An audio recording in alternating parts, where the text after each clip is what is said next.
暑いね。リゾートです。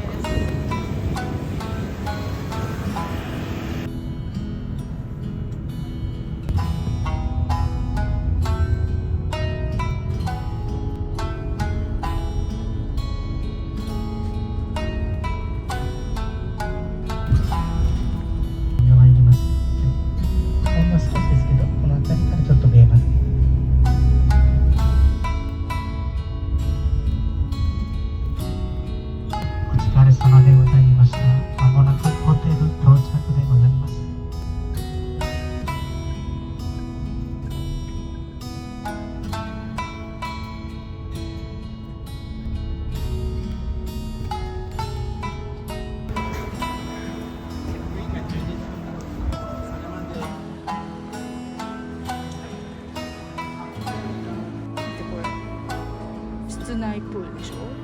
あとこれが大浴場。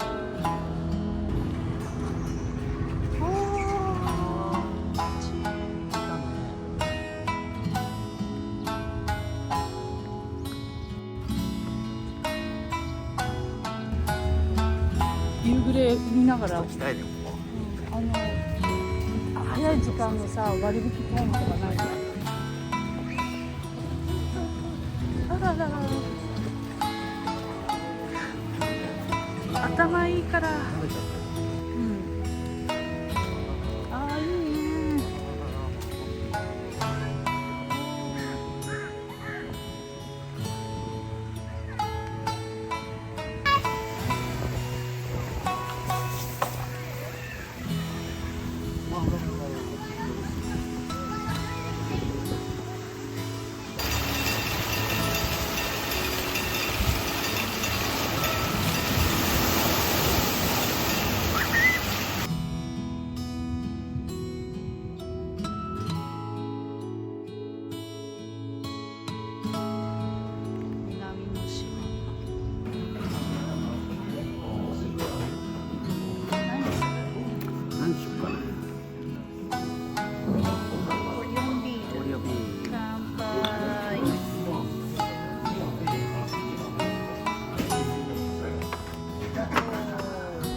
野菜ちゃんぽん。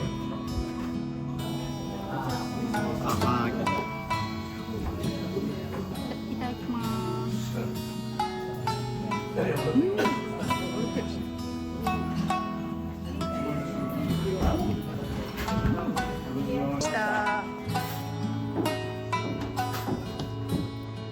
味しかったです。ちょっと戻って白屋さん行くか。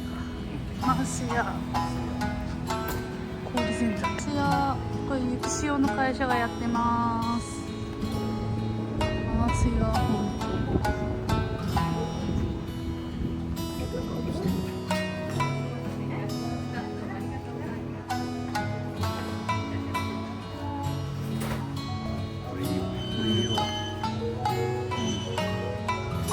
しかも大粒。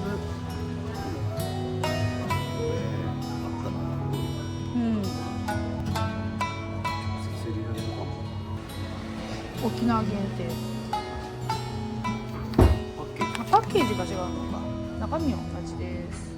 これも渋いよね。前使ってたね、うちでね。和地の塩。和地の塩のだし塩。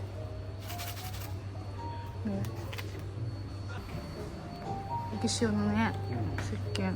歯磨き粉ね。買っていくか。1個。これ買います。はい、買ってください。トッピングの塩。はい。どうぞ。塩ソフトです。はい、どうぞ。もう、これはうまい。絶対うまいよ。うわ、これは美味しいです。たまんない。最高。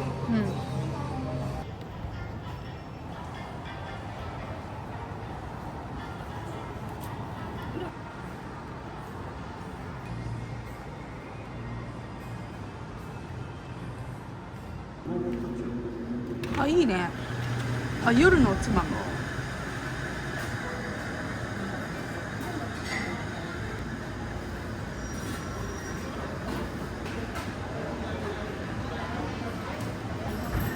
豚かつお節屋さん。やちむん見てみる？いいよ。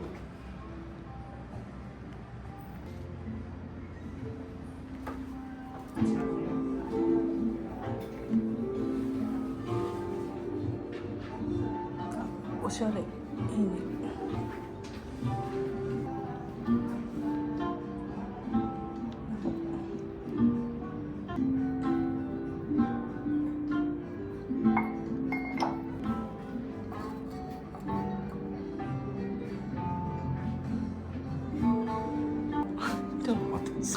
カゴに行っちゃう。すぐ行っちゃう。ほら、可愛い。なんか真ん中にさ、ちょっと置くだけでもさ、サイズ感も大きすぎず。ほら、これいいかも。この手作り感がいい。ね、いいね。うわ、かっこいいこれも。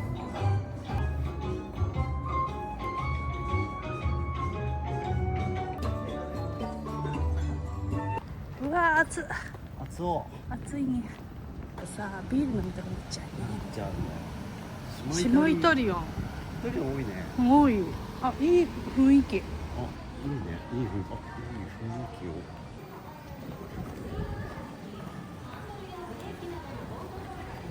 ここお土産の名所じゃない？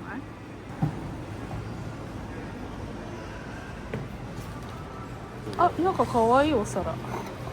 猫。見て見て。ウィッグの入れ物に入ってんの。ほら、すごいおしゃれじゃない？おしゃれ。ほら、シークワーサーの可愛い。胡椒。ほら、全然変なもの入ってる。あ、これすごい。これどこの会社がやってるの？これだ。いいもの生産組合。気になる。石垣島スパイス。見て。辛さ1万スコビル。やばいやつ。なんかね、入ってるのも悪くない。紅芋ペースト、唐辛子、塩以上みたいな。あ、パパこれ島らっきょう買っていかなきゃいけない？買える前に。これってさ、漬ける前のやつか？そうだよ、生で。生のや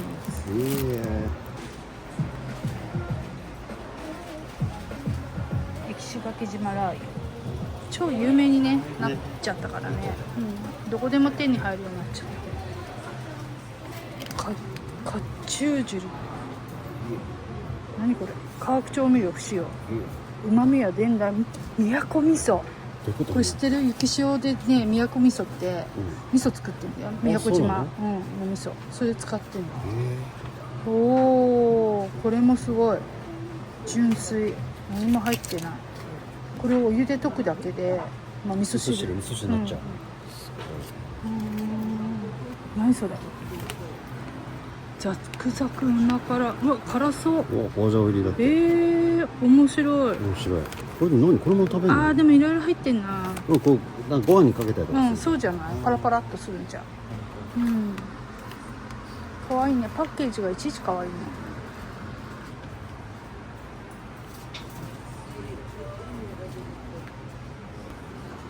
日本製だ。ああ、いいね。かっこいい。肌触りが違う。かっこいい。あと縫製が。はいはいはい。全然違う。いいね。いいね。琉球民芸センター。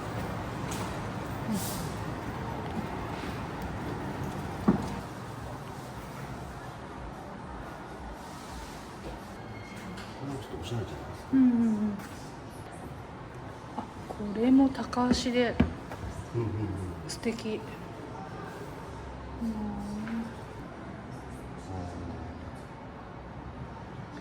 やちむんいいね。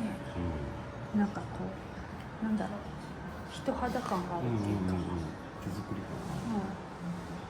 感。これとかも素敵。綺麗。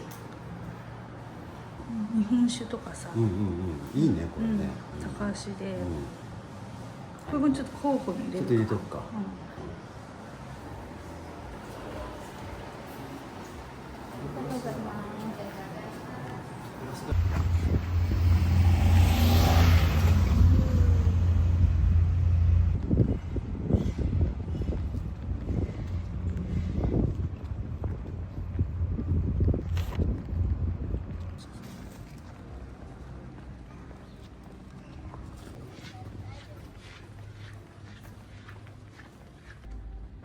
から海に行ける。これどれかでしょ。ああ、うんうん、そっか。そこの4つの中。これだ。これだ。来ました。来ました。いいじゃん。こんな感じです。ビラです。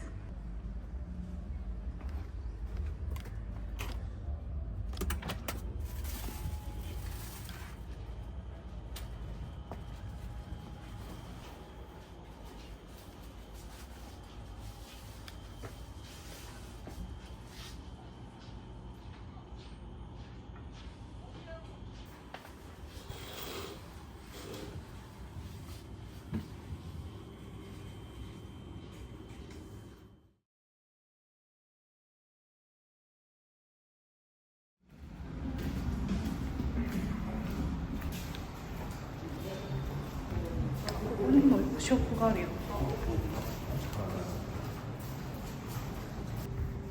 リゾートショップ。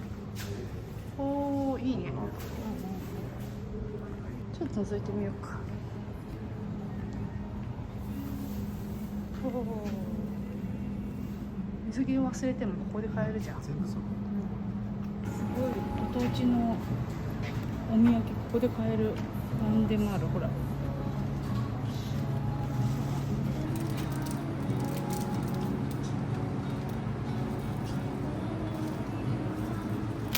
見て、海岸で花火できるんだって。すごい。ほら、これは子供が喜ぶね。ピアノ見できちゃった。あ、こっちなの。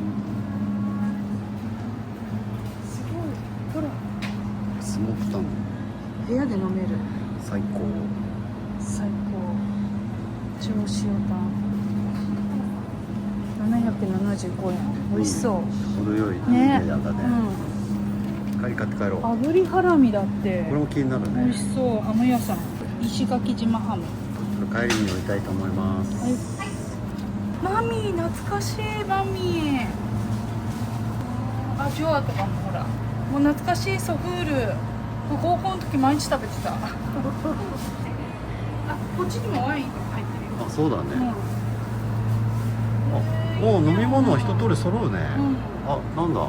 お、知らなかった。2階つってたよ。ここから入んじゃ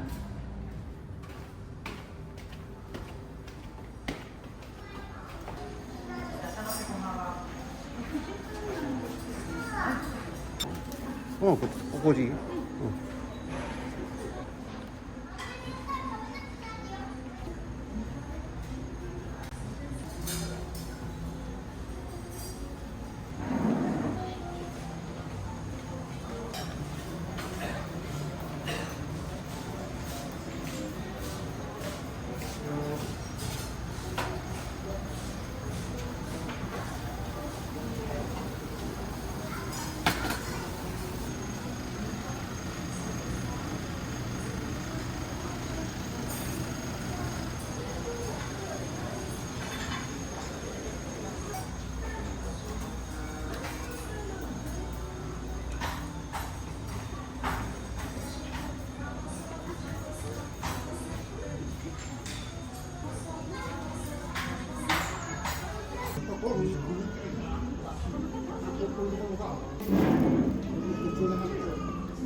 乾杯。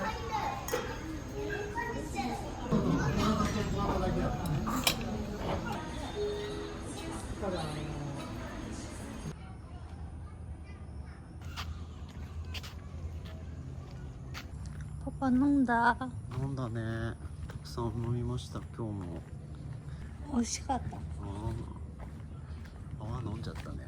1本ぐらい飲んじゃったんじゃないの、多分。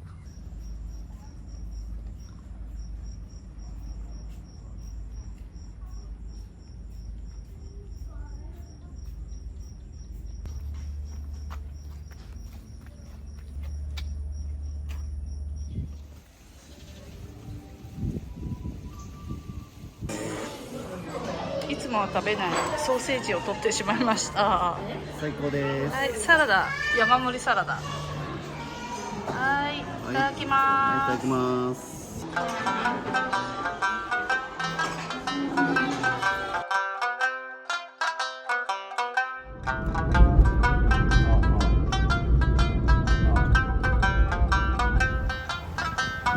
砂浜、すごい白浜。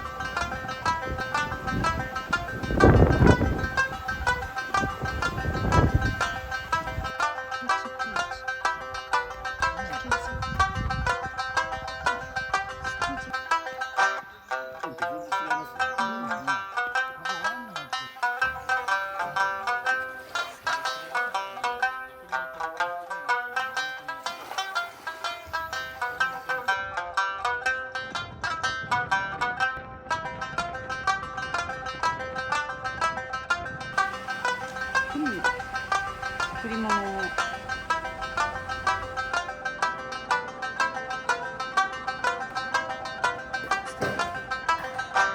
こっちにほら。でもそんな高くないね。24,000円とか。ほら、これで。あ、綺麗。うん、これすごい。これもすっごいでかい。17万9800円。太陽。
津波多い。こ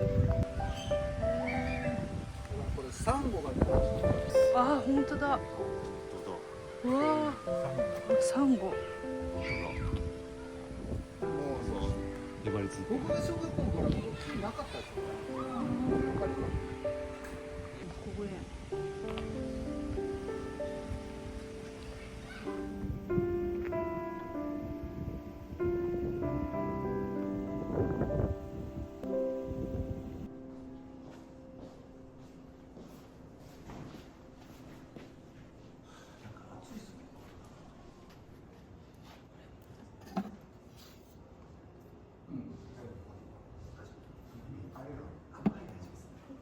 今日お時間いただきありがとうございます。こちらこそです。ようこそお越しくださいました。ありがとうございます。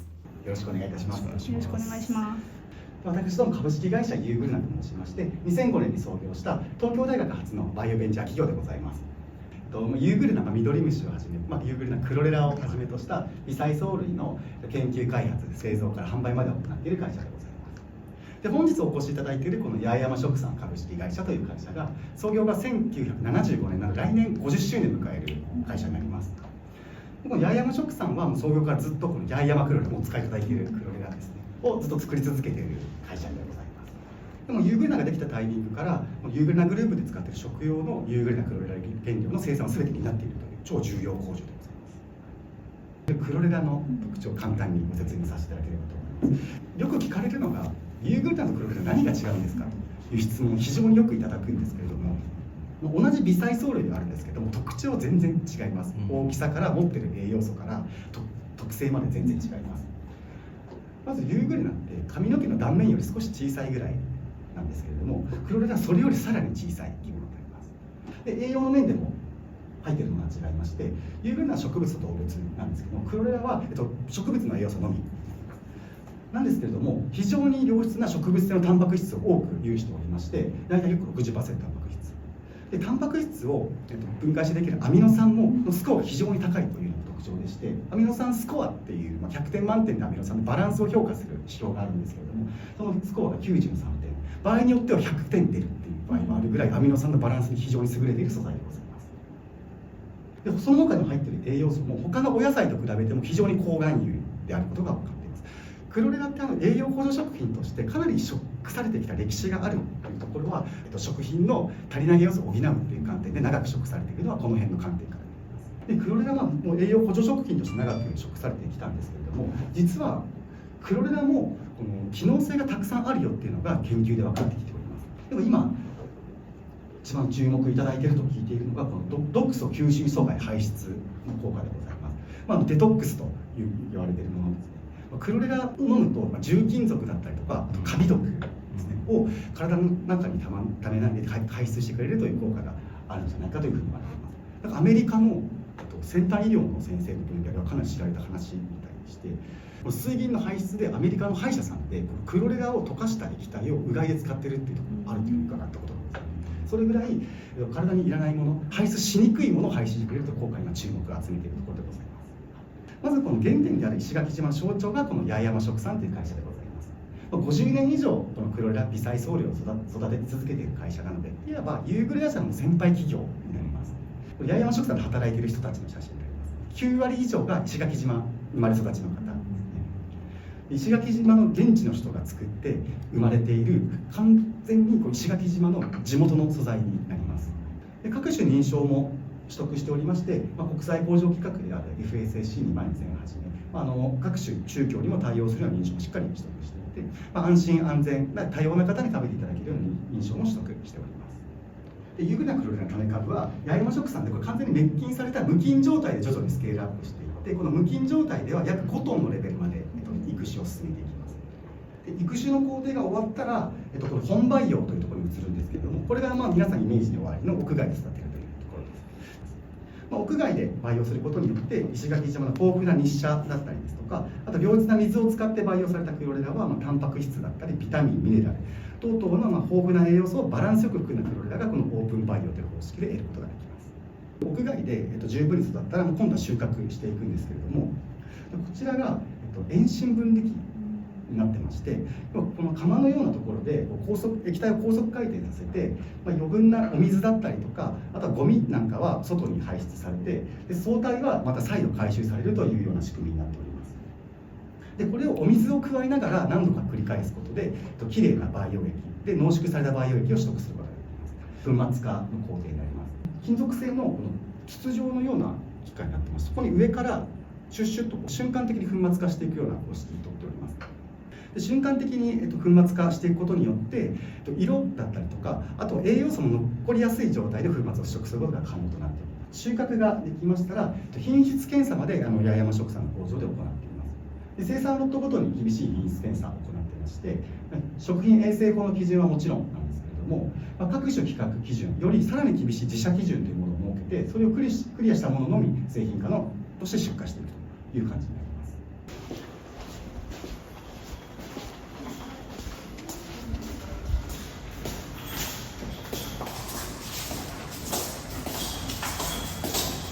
はい、クロレラのプールに来ました。プールはきれいに清掃をしてこれから培養を培養します。感じで、見た目大きいよね。すごい、ここで作られます。はい。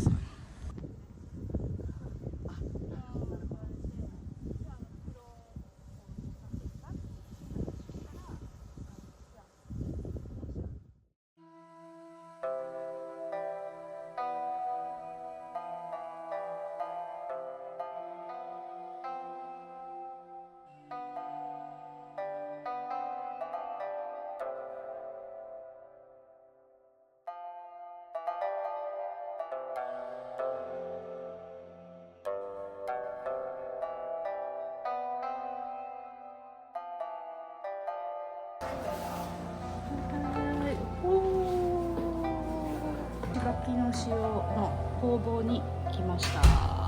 おー、すごい。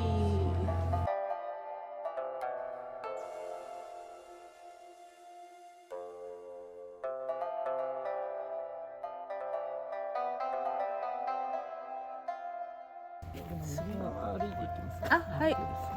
あ、こっちですか。おお。おお、すごい。これはハブは出ないですか。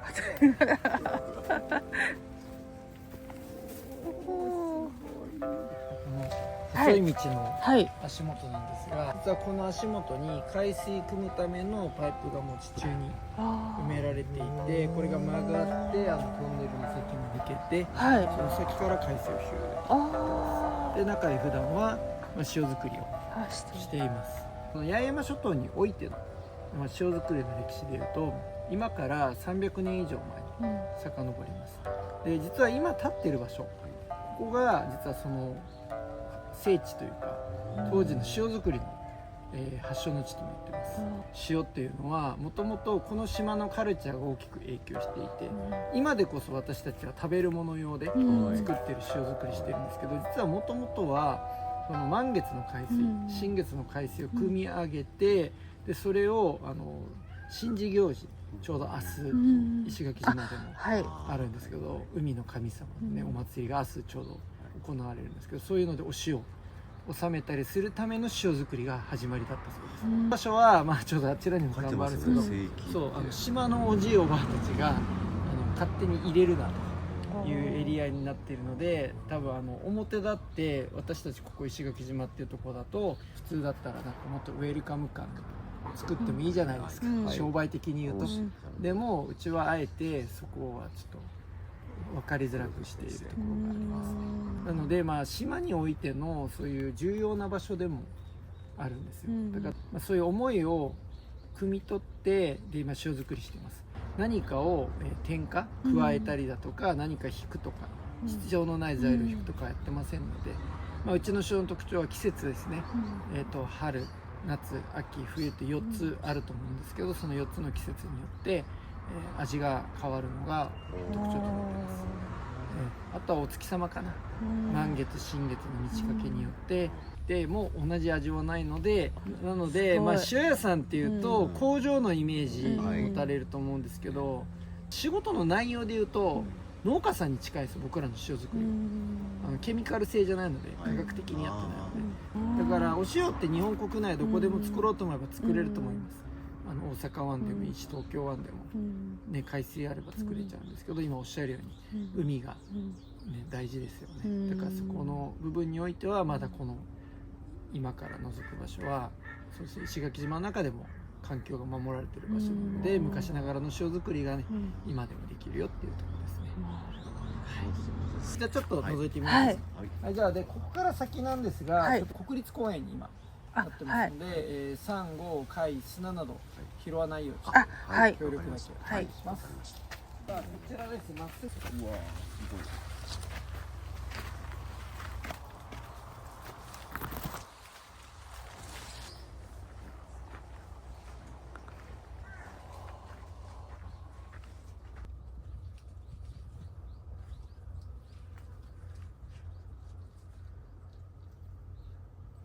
そうですね。ちょうど新月でしたっけ？はい。なのでね、海水がない状況ですね。おお。ほら。8年かかる。3年から8年。はい。おお。すごい。ね、全部開けれないけど。お、すごい。すごい。大きい。ね、ほら。食べてる。食べてる。フレークみたい。マジ。甘い。天日のやつだ。甘み。塩が甘いっていう。これは釜で炊いた後太陽で乾かす。ああ、そうなんだ。でこれはいわゆる完全天日。あと釜と3つあります。暑い時に、今日天気悪いから抜けてないけど、来ると少しずつ抜けてる。こう抜けてるのが分かります。水蒸気が出てくるんだ。感じ取れます。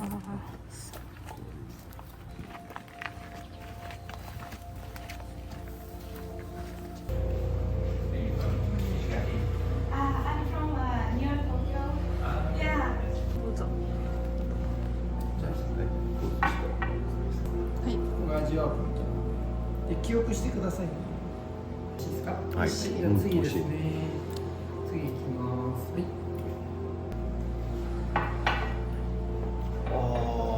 1番目と2番目どれもうちの海からできたお塩なんですけど、どっちの方が優しい？どっちが最初の方が優しいですね。完全にもうおっしゃるとりです。バッチリです。なんだろう、こっちの方がちょっと鋭い感じね。鋭いうんまあ、ちなみに太陽で乾かしたやつ、さっきの壺でできたやつが2番目。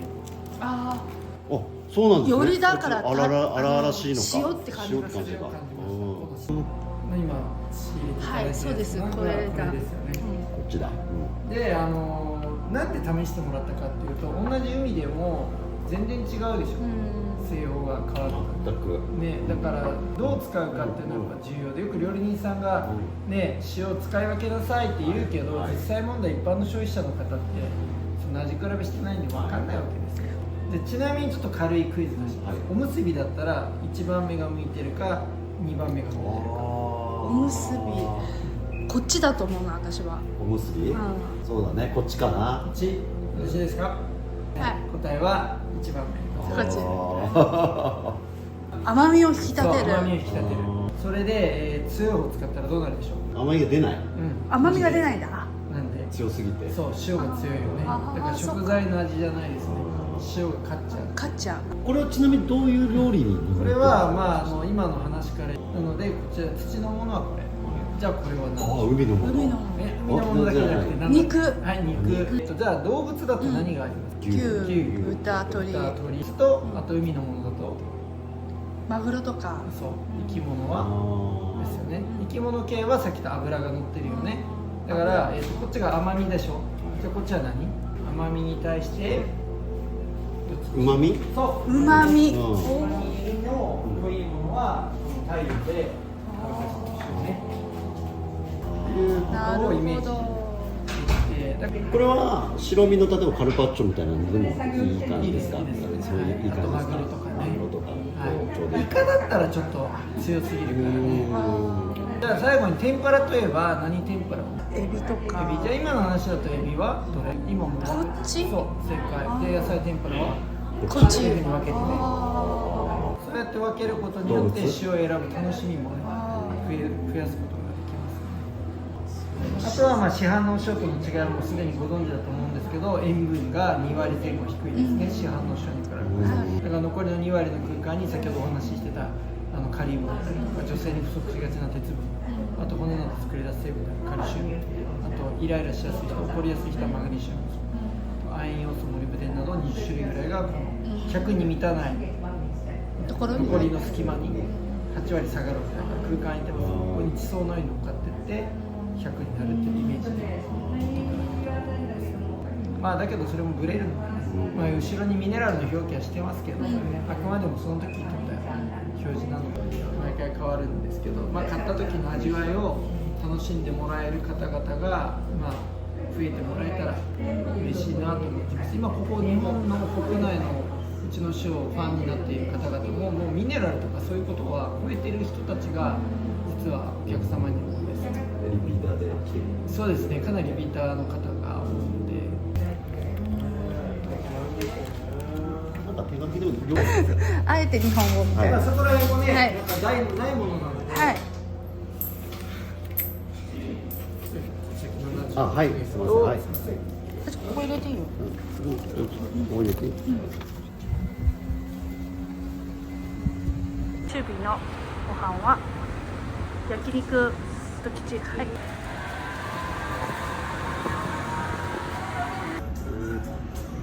こんな感じ。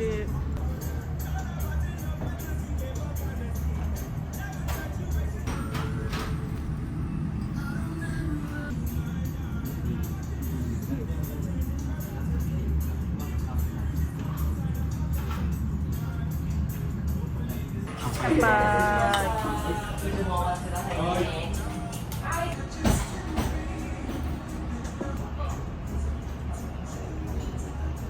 あー、すごい綺麗。はいどうぞ。レモン。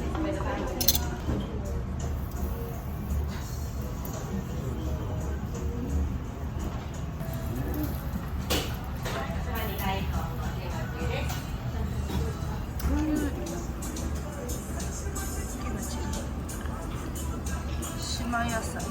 あ、こっち。あ、こっち。忘れてた。おお。めっちゃ美味しい。久しぶり。久しぶりの大当たりだった。大当たり。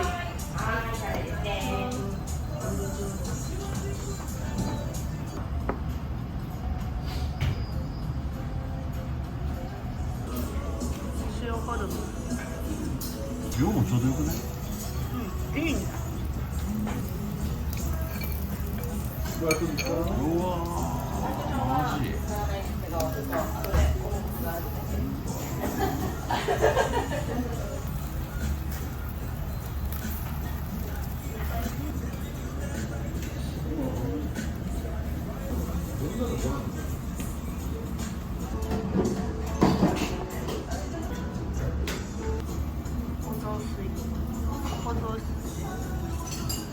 最終日は雨です。